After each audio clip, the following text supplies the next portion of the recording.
벨리중앙장로교회 설교 말씀입니다. 많은 은혜 받으시기 바랍니다.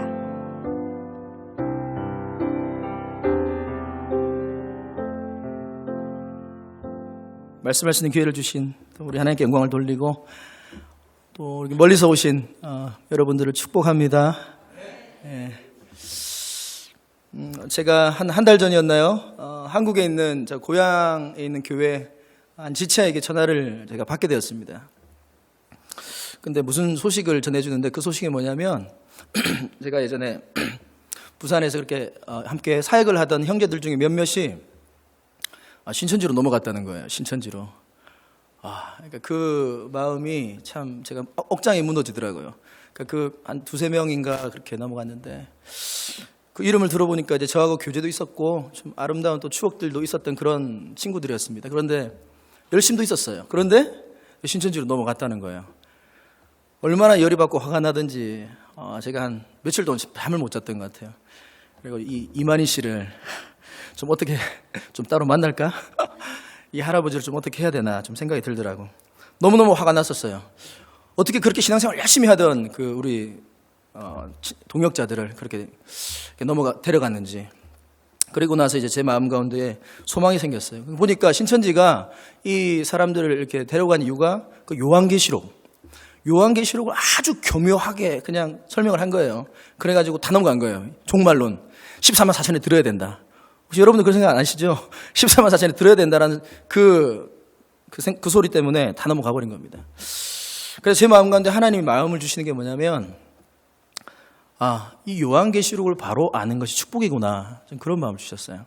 요한계시록이라는 이 책을 우리가 바로 알고 바른 복음으로 정립하는 게 얼마나 큰 축복인가에 대해서 하나님께서 깊이 묵상하게 해주시더라고요. 그래가지고 그다음부터 이제 제가 요한계시록을 앉아서 공부하기 시작했습니다. 한 달 전부터 해가지고 지금도 아직 쭉 공부하고 있는데 공부를 하면 할수록 얼마나 은혜가 되는지 몰라요. 요한계시록 잘 익숙하지가 않으시죠? 보면은 이제 기독교 방송이나 또 라디오 설교 말씀 들으시는 거 보면 나오는 거 보면 요한계시록 잘 설교를 안 하시는 것 같아요. 그렇지 않습니까? 다른 복음들은 많은데 요한계시록에 대한 설교는 그렇게 많이 하시지는 않는 것 같아요. 그래서 정말로 저는 그 요한계시록을 통해서 누린 은혜가 여러분들에게도 좀 있었으면 좋겠어요.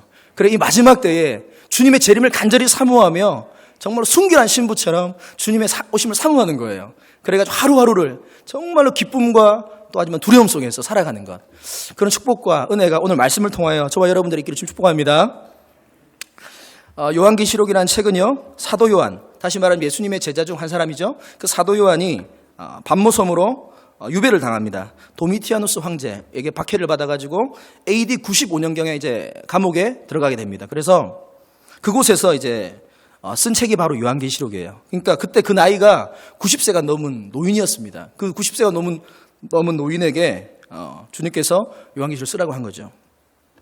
하루는 여느 날과 다름없이 주일 아침 감옥에서 예배를 드리기 위해서 사도 요한이 이제 무릎을 꿇었는데 환상 중에 영광 중에 예수님께서 임하신 거예요.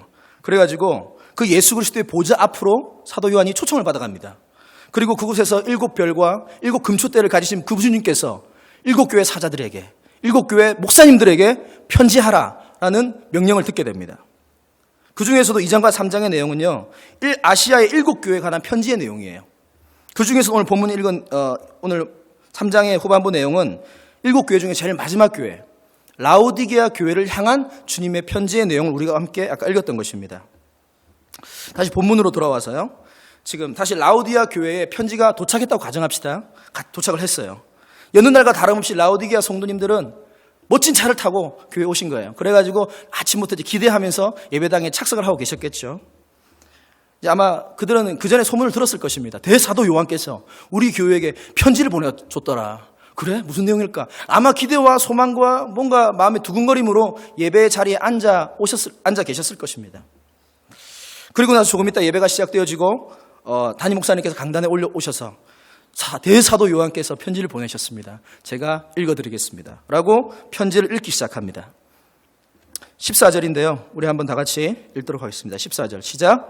라오디게아 교회의 사자에게 편지하기를 아멘이시요 충성되고 참된 증인이시요 하나님의 창조의 근본이시니가 가라사대. 아멘. 나는 아멘이다. 그리고 충성된 증인이다. 충성되고 참된 증인이다. 그리고 하나님의 창조의 근본이다. 라고 예수님은 자기를 소개하고 계십니다. 이게 무슨 말이냐면 나는 신실한 사람이다. 난 신실한 존재다. 지금 그것을 말하고 계시는 거예요. 그리고 나서 바로 본론을 얘기하시는데요. 뭐라고 말씀하십니까? 15절에 다 같이 읽겠습니다. 시작. 내가 내 행위를 아노니 내가 차지도 아니하고 더없지도 아니하도다. 내가 차든지 더없든지 하기를 원한다. 내가 너 행위를 안다. 너의 신앙생활한 걸 내가 다 봤다. 그런데 너의 그 모습이 차지도 않고 더없지도 않구나. 개역 개정에 보면요. 차든지 뜨겁든지 이런 말이 있습니다. 차지도 않고 뜨겁지도 않구나. NIV 성경에 보면은 cold란 핫이라는 단어를 쓰고 있는데요. 내가 이같이 미지근하여 차지도 않고 뜨겁지도 않으니까 내가 내 입에서 너를 토하여 내치고 싶다. 다시 말하면요. 역겹다 이 말이에요. 내가 너희들이 신앙생활하는 모습을 봤는데 너무나도 역겹다. 내가 내 입에서 너를 토하여 버리고 싶다. 네 종교생활이 그렇다. 라고 주님께서는 바로 본론적으로 말씀하십니다. 아마 라디오 교회는요. 일순간 찬물을 끼얹은 것처럼 아마 조용했을 것입니다. 아마 그들이 기대했던 메시지는 이런 내용이 아니었을까요? 다른 7교회 보낸 것처럼 내 인내와 수고를 안다. 내가 죽도록 충성하라. 내가 생명의 멸류관을 주겠다. 뭐 이런 메시지, 칭찬과 격려와 위로의 메시지를 아마 기대하고 있었을지도 모릅니다. 그런데요. 강단에서 들려지는 말씀은 자신들의 기대와 완전히 반대된 말씀. 네 모습이 역겹다. 네 행위가 역겹다. 내가 너를 토하고 싶다. 라고 말이 들려지는 것입니다. 여러분, 예수 그리스도께서는요. 우리의 행위를 보시는 분이십니다. 아멘. 아멘. 크게 하셔도 돼요. 아멘. 그리고요. 우리의 행위를 맛보시는 분이세요. 테이스트. 네가 뜨거운지 차가운지 미지근한지 맛보시는 분이세요. 나는 너를 통해서 아주 더운 여름날에 시원한 음료수처럼 너를 마시고 싶다. 아니면 아주 추운 겨울날에 따뜻한 방 안에서 한 잔에 마시는 그 티처럼 너를 맛보고 싶구나. 그런데 내가 너를 보니까 아주 더운 여름날에 아주 미지근한 콜라처럼 내가 너를 먹지를 못하겠어. 그래서 내가 너를 보니까 너무나도 토하고 싶고 역겹다. 이렇게 말씀하고 계십니다. 이 라오디게아 지역의 사진 한번 띄워주시겠어요? 라오디게아 지역의 북쪽으로 약 10km 정도가 떨어진 곳에 저기 7교회 모습입니다. 그리고 저 반모섬 보이시죠? 저곳에 지금 터키 지역의 자그마한 섬들 중에 한 섬이 바로 반모섬이고요. 마지막에 있는 라오디게아 교회. 다음 사진 좀 보여주세요. 히에라폴리스라는 지역이 약 10km 정도 북쪽에 떨어져 있는데요. 저 히에라폴리스는 약 온천으로 유명한 곳입니다. 온천. 지금 터키에 보면은 파묵갈레라는 지역 혹시 아십니까? 파묵갈레?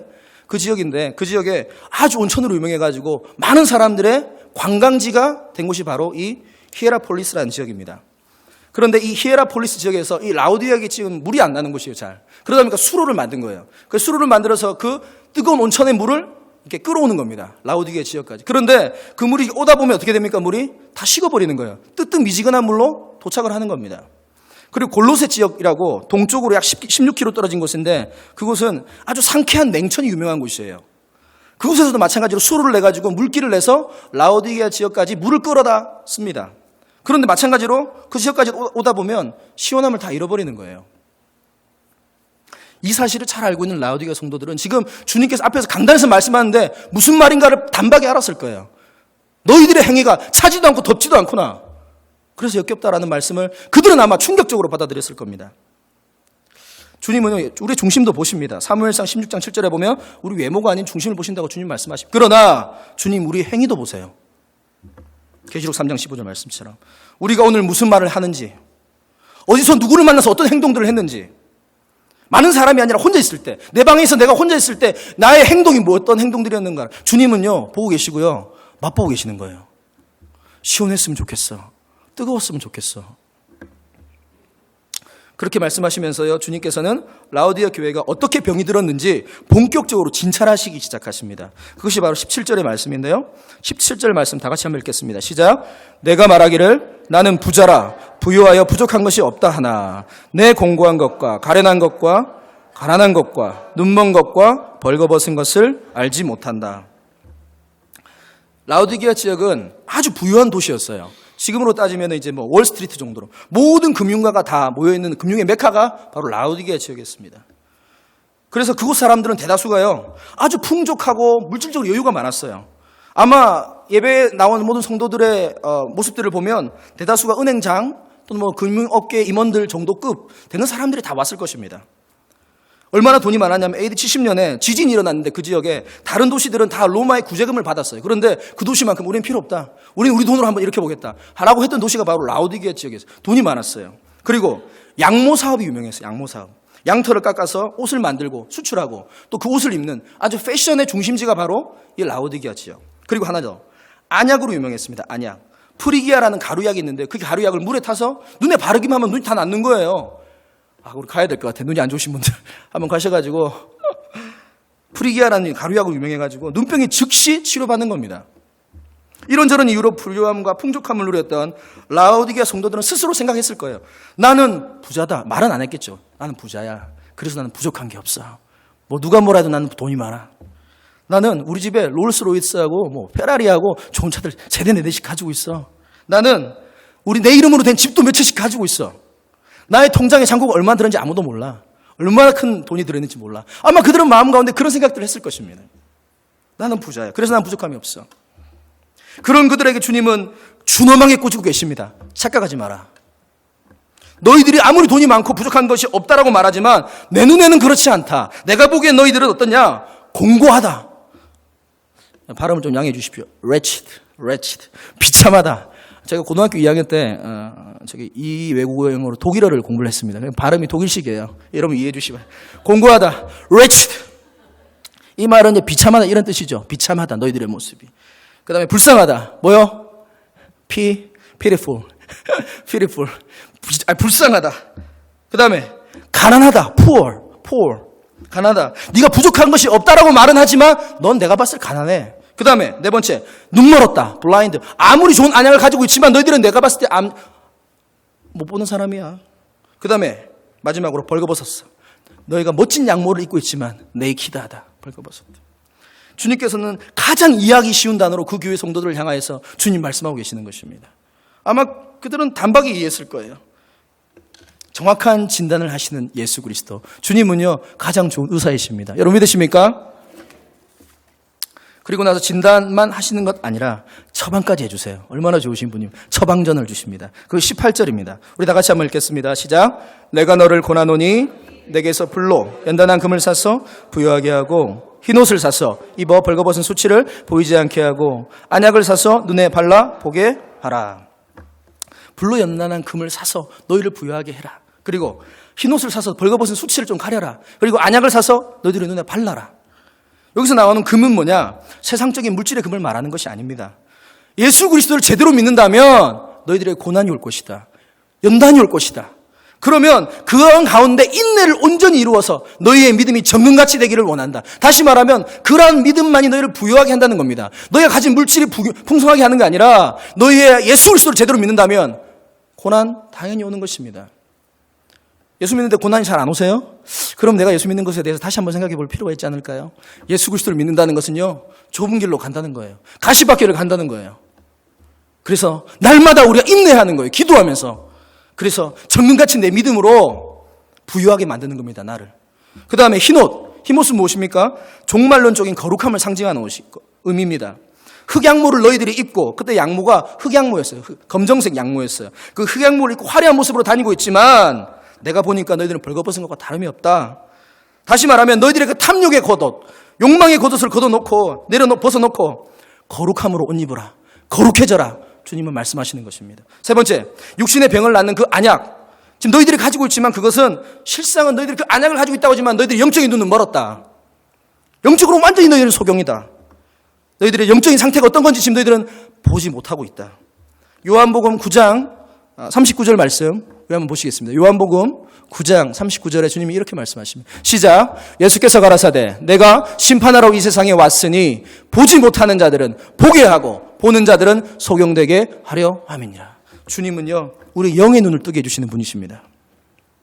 신앙생활이 아닌 종교생활을 하고 있는 라오디아 교회를 향하여서 주님은 꾸짖고 있습니다. 정신 차려라.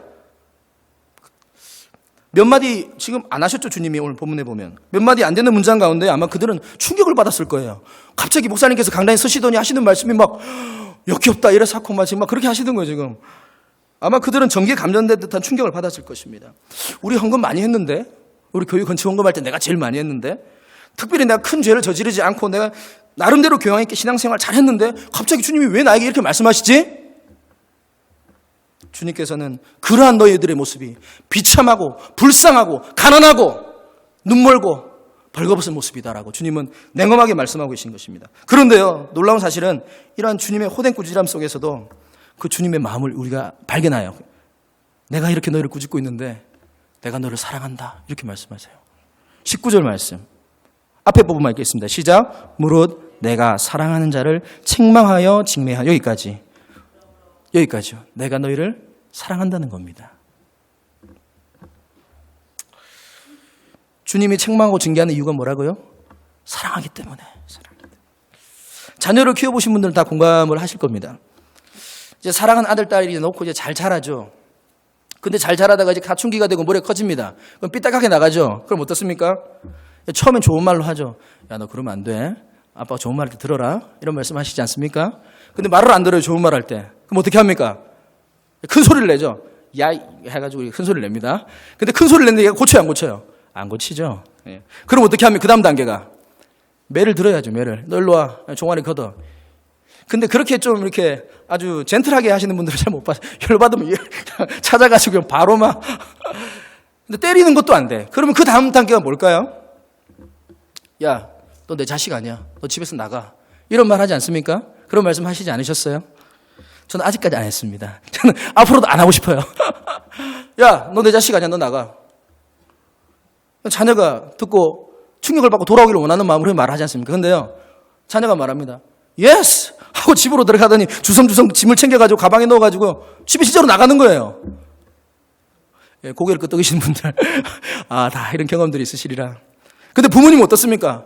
기싸움 하는 거죠. 이제 아주 그래도 근엄한 표정으로 야, 너 나갈 거면 나가. 이래가지고 말을 합니다. 그럼 자녀 it's okay 하고 나가버리죠.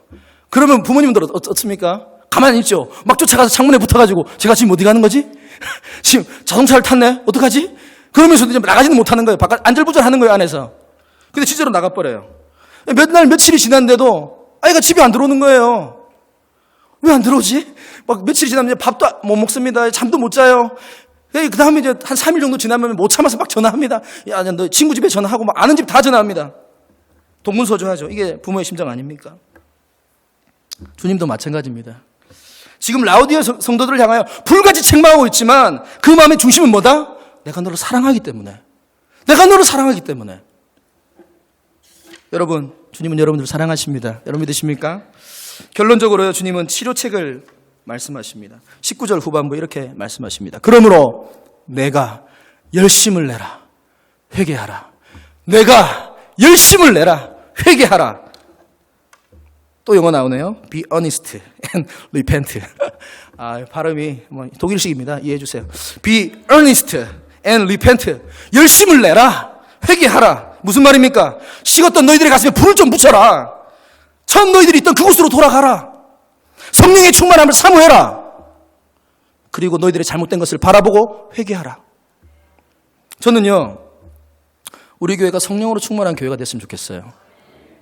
지성으로 충만한 교회가 아니라, 교양으로 충만한 교회가 아니라, 인간적인 교제만 충만한 교회가 아니라, 날마다 모여가지고 밥만 먹고 헤어지는 그런 거 말고, 돈만 충만한 교회가 아니라, 저는 우리 교회 성령으로 충만했으면 좋겠어요.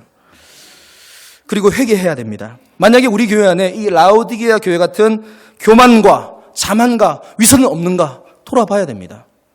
저는 개인적으로 성경 말씀 중에 이 회개를 가장 잘 표현한 말씀은 에베소서 4장 28절이라고 생각하는데요. 우리 한번 띄워주시겠어요? 에베소서 4장 28절. 저는 회개가 저거라고 확신합니다. 한번 읽겠습니다. 시작. 도적질하는 자는 다시 도적질하지 말고 돌이켜 빈궁한 자에게 구제할 것이 있기 위하여 제 손으로 수고하여 선한 일을 하라. 도적질하는 것을요, 멈추는 것만, 거기까지만 회개가 아니에요. 돌이키는 거예요. 돌이켜서 빈궁한 자에게 구제할 것이 있는가? 직접 찾아가서 제 손으로 도와주는 거예요. 무엇이 필요해? 내가 무슨 도움을 줄까? 라는 예전에 그 도둑질하던 손이 이제 선한 일을 하는 겁니다. 이것이 진정한 회개의 모습이라고 저는 확신합니다. 라오디게아 교회의 냉랭해진 모습을 지금 주님은 말씀하십니다. 돌이켜라. 회개해라. 다시 말하면 무슨 말입니까? 열심을 내라. 무엇을요? 열심히 기도해라. 여러분 기도 열심히 해야 돼요. 어떻게 기도하는 게 열심히 하는 걸까요? 땀 뻘뻘 흘려야 돼요. 기도할 때. 땀을 쫙 흘리면서 사우나 효과도 있으니까 이제 살 빼는 효과도 있으니까 이중으로 열심히 땀 흘리면서 기도하는 거예요. 물론 묵상 기도도 하나의 패턴입니다. 그런데요, 성경에 보면 예레미야 33장 3절에 너희는 내게 뭐하라? 묵상 기도해라? 아니요. 부르짖어라. 부르짖는 거예요. 크라이 하는 거예요. 부르짖는 거예요. 주여 주여 하는 거예요. 묵상 기도도 하시는 건 좋지만 저는요, 통성 기도했으면 좋겠어요. 우리 교회가.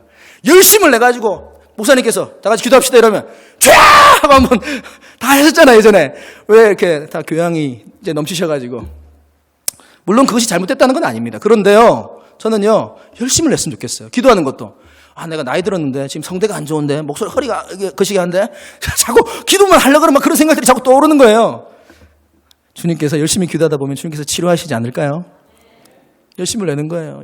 열심히 기도하고 열심히 말씀 읽고 열심히 어려운 지체들을 찾아가 섬기고 돕고 함께 울고 웃고 이 도시 안에 이 지역 가운데 우리 교회 안에 외롭고 쓸쓸하고 가난한 자들을 향해서 우리가 나가는 거예요. 도둑질 하던 손을 멈추는 것뿐만 아니라 더 나아가 돌이켜서 유턴하는 거예요. 그래가지고 그 사람을 도와주는 거예요. 어제 제가 인터넷으로 기독교 신문을 이렇게 하나 보다가 너무 가슴 따뜻한 한 가지 기사를 제가 접했습니다. 요즘 기독교 신문 볼 때만 참 답답하죠. 그렇지 않습니까? 여기저기서 그냥 다 문제들만 터지고. 근데 오랜만에 시원한 기사를 제가 좀 접했어요. 뭐냐면 부산의 그 호산나 교회 아실랑가 모르겠는데요. 홍민기 목사님이라고 계시는 분이 계십니다.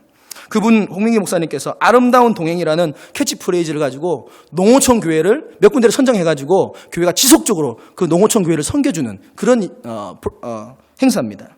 근데 이제 그 중에서도 한 가지 이제 농어촌 교회를 섬기고 계시는 그 목사님 부부 커플, 세 커플을 이렇게 선정을 해가지고 부산으로 초대를 했더라고요.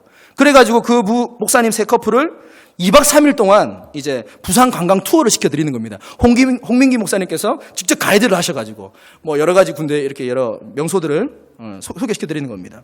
그리고 멋진 호텔에 가서 이제 숙식도 제공해드리고 또 부부간에 이제 함께 나눈 시간도 좀 데이트할 수 있는 시간과 비용도 좀 마련해드리고 또 이제 서점으로 모시고 가가지고요. 서점에 가서 또 그동안에 이제 경제적으로 힘들었기 때문에 책을 많이 못 사셨는데 책 마음껏 사시라고 책 다 골라드리고. 그리고 마지막에 2박 3일 일정을 마치고, 마지막에 그 주일날 강단에 좀 부탁을 드리더라고요. 강단에 서가지고 그 농어촌교회 현실에 대해서 말씀하시고, 간증과 설교 말씀을 하시는 것을 제가, 기사로 보게 되었습니다. 저는 이런 모습 보면서, 아직도 교회가 소망이 있구나. 저는 그런 생각을 했어요. 여러분, 교회가 이 땅의 마지막 소망입니다. 여러분 믿으세요?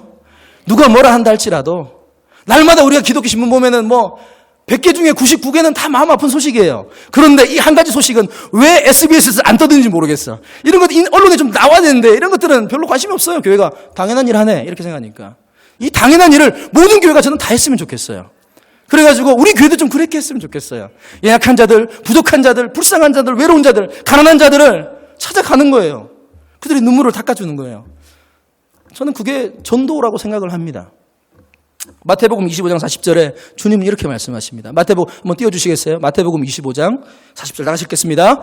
임금이 대답하여 가라사대 내가 진실로 너에게 이르노니 너희가 여기 내 형제 중에 지극히 작은 자에게 하나에게 한 것이 곧 내게 한 것이라. 지극히 작은 자 하나에게 한 것이 곧 주님을 섬기는 것입니다. 사랑하는 벨리중앙 장로교회 여러분, 주님은요 여전히 여러분들을 사랑하십니다. 여러분 믿으세요? 여러분들의 모습이 어떻다 할지라도 내 모습이 지금 미지근하다 할지라도 주님은요 말씀하십니다. 넌 내 사랑하는 딸이야. 넌 내 사랑하는 아들이야. 누가 뭐라 한다 할지라도. 그래서 주님은요 우리를 통하여 우리가 있는 그곳에서 하나님의 나라를 세우기를 원하시는 것입니다. 이 땅 가운데 우리를 통하여서 주님의 영광이 드러나기를 원하시는 것입니다. 더 많이, 더 멀리, 더 높이 우리를 쓰고 싶어 하시는 거예요. 주님은 어떻게 해요? 열심을 낼 때, 우리가 항상 깨어서 기도하고 회개할 때에 주님은 그런 역사를 우리 가운데 행하실 것입니다.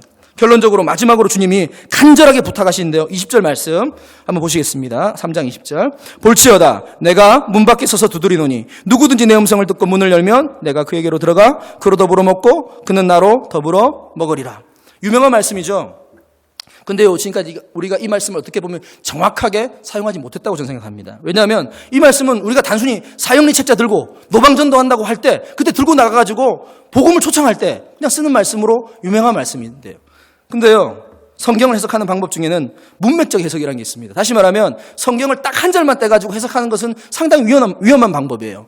앞구절, 뒷구절, 앞장과 뒷장 전체 그 구성을 다 보는 거예요. 숲으로 보는 거예요. 성경을 그렇게 문맥적으로 해석할 때에 우리 건강하게 해석을 할 수가 있는 것입니다.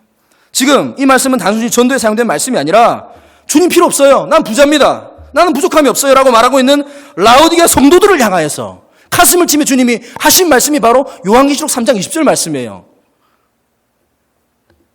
내가 볼지어다 내가 문 밖에 서서 문을 두드린다. 누구든지 내 음성 듣고 문을 열면 내가 너와 먹고 마시겠다. 이게 무슨 말씀입니까? 내가 너와 교제하고 싶다 이 말이에요. 내가 너하고 친밀함을 유지하고 싶다.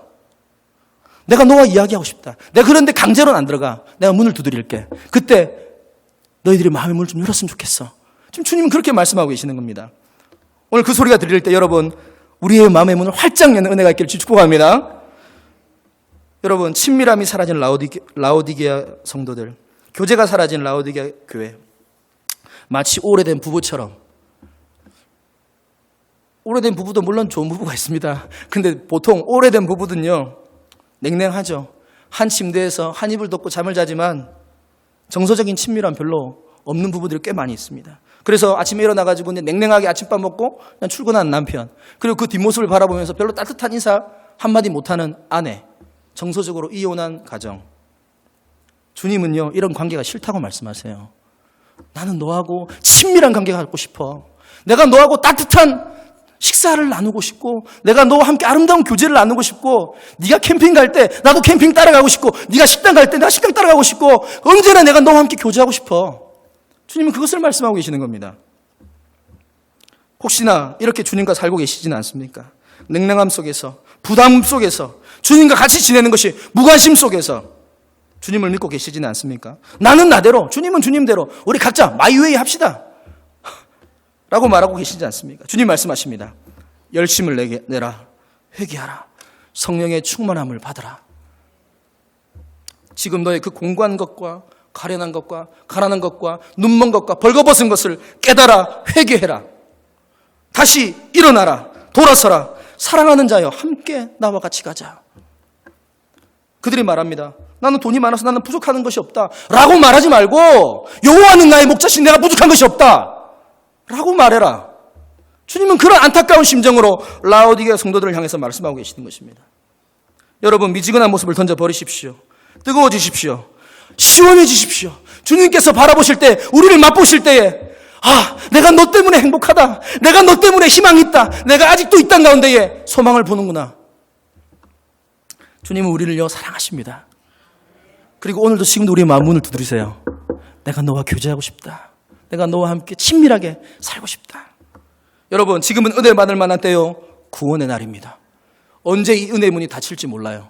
주님께서 기회 주실 때에, 시간 주실 때에 최선을 다하고 열심을 내서 우리가 주님의 교제 안으로 들어가야 될 것입니다. 주님을 초청해야 될 것입니다.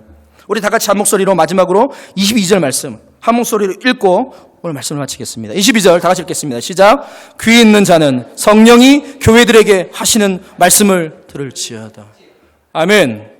우리 함께 이 시간에 찬양 하나 하고 기도로 좀 이어졌으면 좋겠습니다.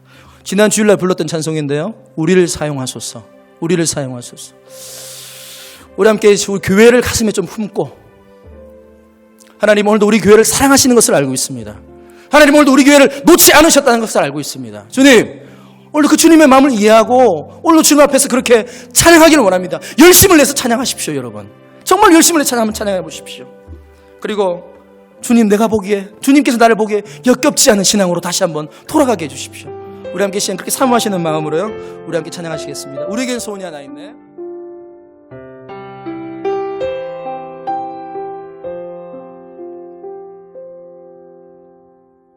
벨리 놀스힐에 위치한 벨리중앙장로교회는 여러분과 함께 과거를 감사하며 미래를 건설하는 교회로 세워지기를 꿈꾸고 있습니다. 주일 예배는 오전 9시와 오전 11시, 금요 예배는 매주 금요일 오후 7시 30분에 있습니다. 새벽 예배는 화요일부터 토요일까지 오전 5시 30분에 있습니다. 이번 한 주간도 말씀 안에서 걸어가시기를 주님의 이름으로 축복합니다.